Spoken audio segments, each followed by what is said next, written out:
कुरान की आयतें बताने गए नरेंद्र मोदी जी, क्या कुरान की वो आयत बता पाए जिसमें एक लिखा है कि एक इंसान का कत्ल पूरी इंसानियत का कत्ल है। जंग के मैदान में अल्लाह सुब्हाना व तआला फरमाते हैं और मुसलमानों से कहते हैं, जब भी दुश्मन, जब भी काफिर मैदान जंग में आए तो जहां भी आप काफिरों को पाओ वहां उनका कत्ल करो। मस्जिदों में ऐसे नमाज होती है, सजदे पे ऐसे नमाज होती है, अल्लाह को लोग याद करते हैं।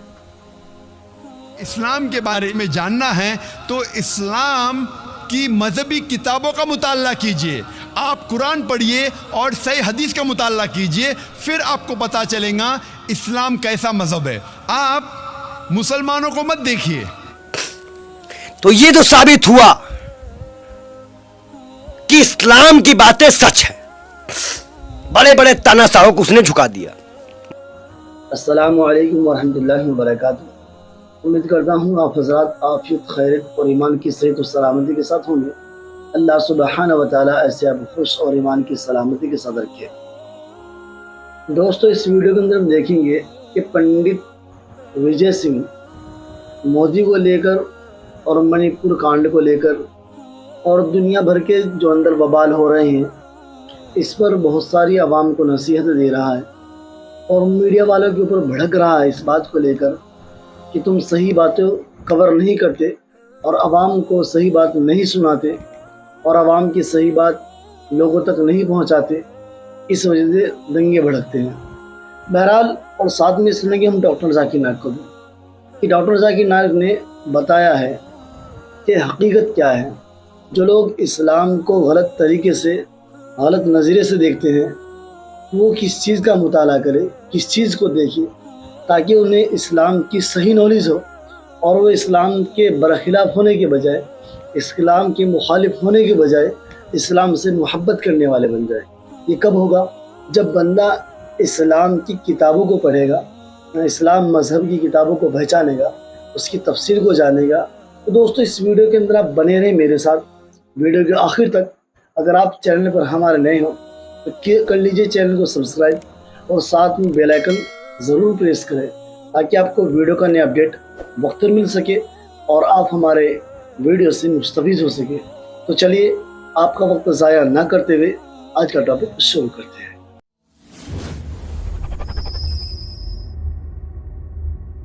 आज मुझे एक बात का एहसास हो रहा है कि नरेंद्र मोदी जी ने आज उन सभी आत्माओं को शांति दे दी है जिनका नाता उस दंगों से है जिस दंगों में हिंदू और मुसलमान का नाम है। चाहे वो इखलाक हो, चाहे वो पहलू खां हो, चाहे वो नासिर हो, चाहे वो जुनैद हो, आज उन्होंने मरकर भी साबित कर दिया। जैसे हम मरते दम तक कहेंगे जय श्री राम, जय श्री राम, और उन्होंने अल्लाहू अकबर बोलना चाहा था, जय श्री राम नहीं बोला तो उनकी कत्ले करा दिए गए। कुरान की आयतें बताने गए नरेंद्र मोदी जी, क्या कुरान की वो आयत बता पाए जिसमें एक लिखा है कि एक इंसान का कत्ल पूरी इंसानियत का कत्ल है। हमें मस्जिद जाने से कोई दिक्कत नहीं है, हमें उनके मस्जिद जाने से कोई तकलीफ नहीं है, लेकिन क्या ये मस्जिद जाना वोट बैंक की राजनीति नहीं है? क्या ये मस्जिद जाना उन नेताओं को बरनौल खरीदने के लिए अब दुकान में जाना नहीं होगा? आप बताइए, आप बताइए कि मस्जिदों में ऐसे नमाज होती है, सजदे पे ऐसे नमाज होती है, अल्लाह को लोग याद करते हैं, अल्लाह को लोग याद करते हैं। बिहार में मस्जिद जला दी गई, बिहार में मस्जिद जला दी गई, हमारी बेटियों के चेहरों से हिजाब का मुद्दा लाया गया, इस्लाम को बेपर्दा करके नबी के बारे में बोला गया। इस नमाज से दिक्कत थी जो 5 वक्त की थी, हनुमान चालीसा लाया गया।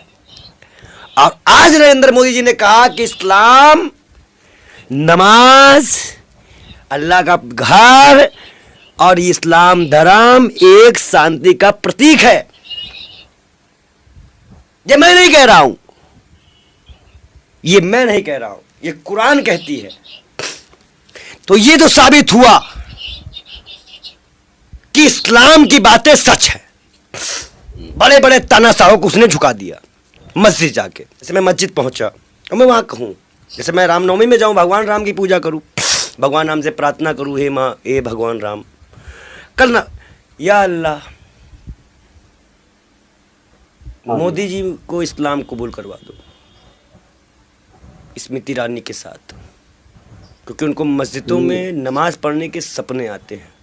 ऐसे मैं दुआ कर लूं तो मैं हिंदू नहीं रहूंगा, मैं हिंदू नहीं हूं, क्योंकि मैंने एक जो चेहरा था, जो गुनाहों और दरिंदों का चेहरा था, मैं वो निकाल दिया।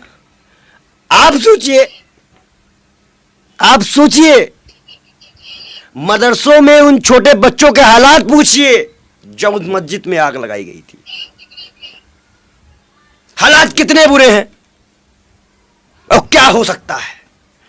दूसरी महत्वपूर्ण बात, मैं जामा मस्जिद गया था, आपके चैनल ने कवर किया था, आपको पता है विश्व हिंदू परिषद और बजरंग दल ने मेरे पीछे लग गए थे, मुझे धमकियां मिलने लग गई थी, मुझे मस्जिद में जाने के लिए ऐसे बोला जा रहा था कि जैसे लगता है बहुत बड़ी बात हो गई। तो क्या इस देश की मस्जिद नहीं है और वो मिस्र की मस्जिद है? अब तक आप 6 मस्जिदों का दौरा कर चुके हैं, 7 मस्जिदों का, जो कि अहमदाबाद में एक मस्जिद, वो भी जापान के किसी डेलीगेट के साथ।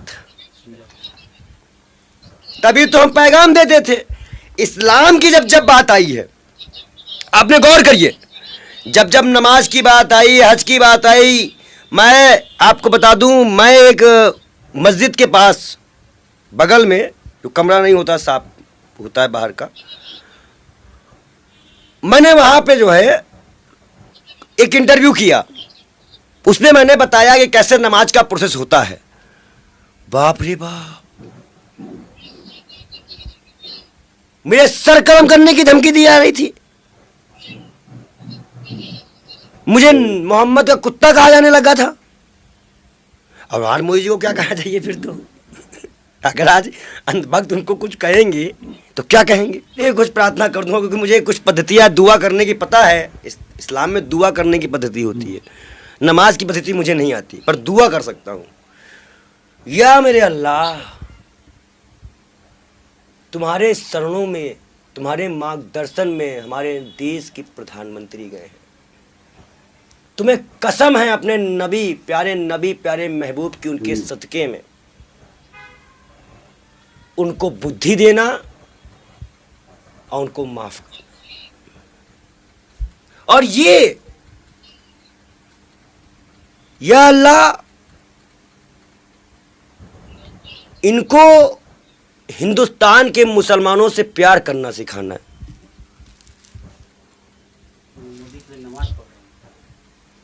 यही प्रार्थना का नियम है इसका।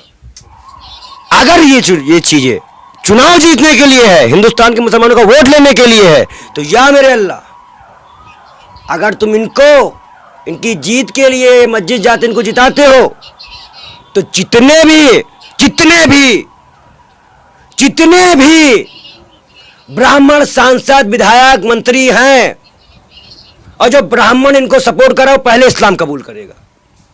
अब मैं कबूल करवाऊंगा अगर मोदी जी इस तरह में चुनाव जीत जाते हैं तो। ये हिंदुओं की आवाज़ है, ये एक संत की पुकार है, आपके नबी का वास्ता। मैं इस्लाम को मानता हूँ, मैं सनातनी हूँ, मैं हर धर्म का सम्मान करता हूँ, कुरान को मैंने पढ़ा है, नबी को मैं जानता हूँ, उनके जो वाक्य हैं उनसे मैं प्रभावित हूँ। मैं राम से भी बहुत प्रभावित हूँ, राम की तरह है। मोदी से प्रभावित नहीं है। सोचना पड़ेगा। आवाज थोड़ा सा, ये चीजें आपने बड़ा कंट्रोवर्सी पूछ ली, क्योंकि मोदी जी हिंदुस्तान में तो हिंदू है, वहां तो जाके मुसलमान हुए हैं, तो हम समझ में नहीं पा रहे कि उनको मुसलमान माने कि हिंदू माने। मोदी जी हिंदू है? हाँ, मुझे मालूम। मुसलमान कह रहे हैं? नहीं, मैं ये कंफ्यूज हूँ, मिस्र में क्या होना है।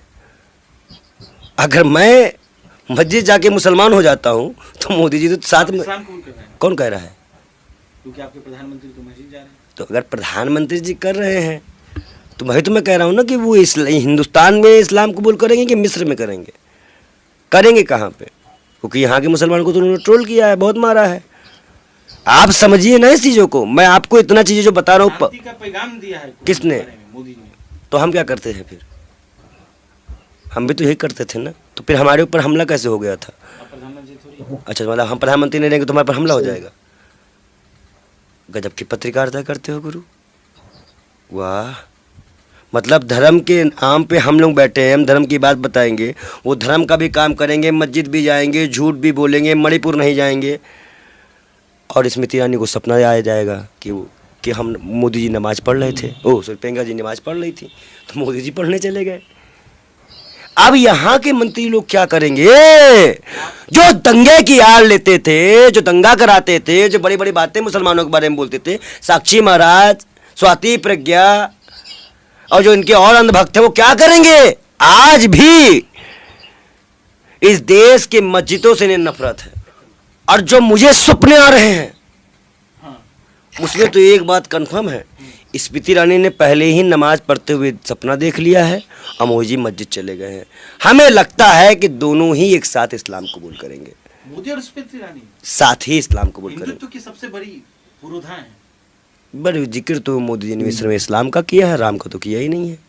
एक लेटेस्ट मर्सिडीज कार मार्केट में आती है, 500 SEL 2008 मॉडल, और आपको जानना है कि मर्सिडीज कार कितनी अच्छी है।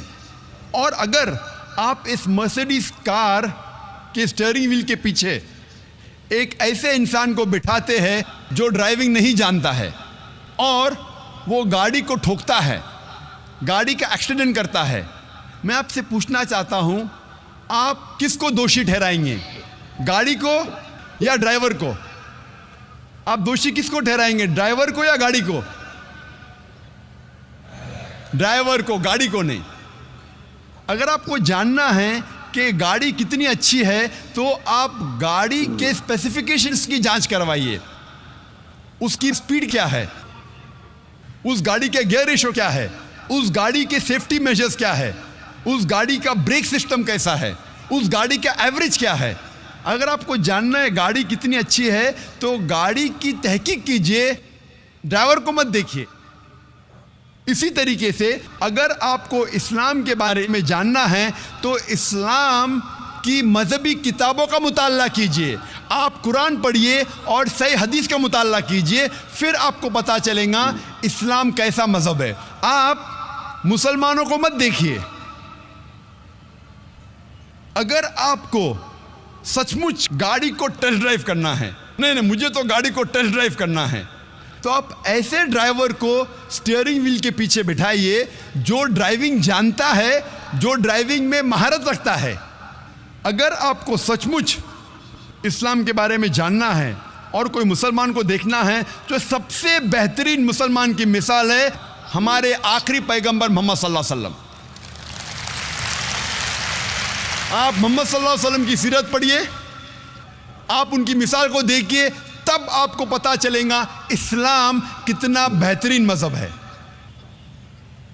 दूसरी स्ट्रैटेजी जो इंटरनेशनल मीडिया इस्तेमाल करती है इस्लाम को बदनाम करने के लिए, कि वो कई बार कुरान या हदीस कोट करती है, कुरान की आयतों का हवाला देती है बिल्कुल आउट ऑफ कॉन्टेक्स्ट। और एक आयत जो अक्सर मीडिया में बार बार दोहराई जाती है वो है सूरह तौबा की आयत, सूरा नंबर 9 आयत नंबर 5, जिसमें मीडिया कहती है, इसमें लिखा है कि जहां भी आप काफिरों को पाओ वहां उनका कत्ल करो।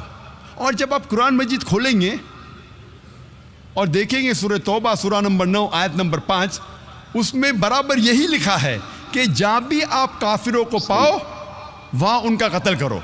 लेकिन ये आयत आउट ऑफ कॉन्टेक्स्ट है, पस मंजर के खिलाफ है। आप जानना चाहते हैं कुरान का पैगाम क्या है, आपको पस मंजर को पढ़ना पड़ेगा।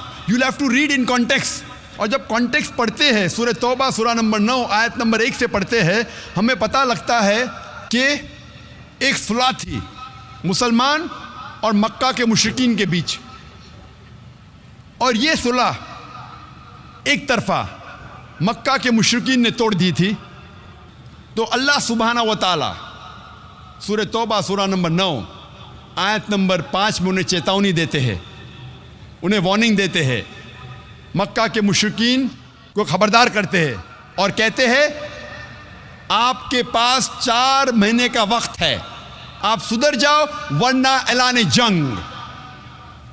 और जंग के मैदान में अल्लाह सुब्हाना व तआला फरमाते हैं और मुसलमानों से कहते हैं जब भी दुश्मन, जब भी काफिर मैदान जंग में आए तो जहां भी आप काफिरों को पाओ वहां उनका कत्ल करो। ये आयत मैदान जंग में है। आप पस मंजर देखेंगे तो ये आयत मैदान जंग में अल्लाह सुब्हाना व तआला फरमाते हैं जब भी दुश्मन मैदान जंग में आपके साथ लड़ने आए, जो ईमान नहीं रखते, जो काफिर है, आप डरो मत, उनके साथ डट के मुकाबला करो। और आम तौर पे आप जब भी देखो कोई भी आर्मी जनरल, मिसाल के तौर पे एक जंग अगर हो रही थी अमेरिका, यूएसए और वियतनाम के बीच, but natural army general of USA ये कहेगा अपने सिपाही से जंग के मैदान में, वो ये नहीं कहेगा डर जाओ और भाग जाओ, वो ये कहेगा कि जब भी वियतनामीज, जब भी दुश्मन आए आप डरो मत, आप उनका कत्ल करो। आम तौर पे कोई भी सिपा सलार, कोई भी आर्मी जनरल अपने सिपाही की हिम्मत अफजाई करने के लिए जंग के मैदान में यही कहेगा कि डरो मत, आप लड़ो, जहाँ भी दुश्मन को पाओ आप उनका कत्ल करो। तो वही तो कुरान मजीद में अल्लाह सुब्हानहू व तआला फरमाते। लेकिन कई बार दुश्मन इस्लाम आउट ऑफ कॉन्टेक्स्ट कोट करते हैं, और इंटरनेशनल मीडिया के अलावा हिंदुस्तान में भी कई दुश्मन इस्लाम हैं। और एक बहुत फेमस राइटर, लेखक जो इस्लाम के खिलाफ लिखता है, उसका नाम है अरुण शूरी। वो यही आयत का हवाला देता है अपनी किताब वर्ल्ड ऑफ फतवाज में, और कहता है कुरान में लिखा है सूरह तौबा सूरा नंबर 9 आयत नंबर 5 में, जहाँ भी काफिरों को आप पाओ, ब्रैकेट्स में वो कहना चाहता है हिंदू, जहाँ भी आप काफिरों को पाओ वहाँ उनका कत्ल करो। मैं पूछता हूँ क्या इतने हिंदू यहाँ रह रहे हैं, क्या आमतौर पे मुसलमान हिंदू का कत्ल करता है? और वर्ष नंबर 5 के बाद अरुण शूरी छलांग मारता है वर्ष नंबर 7 पे। क्यों? क्योंकि वर्ष नंबर 6 में उसकी बीमारी का इलाज है।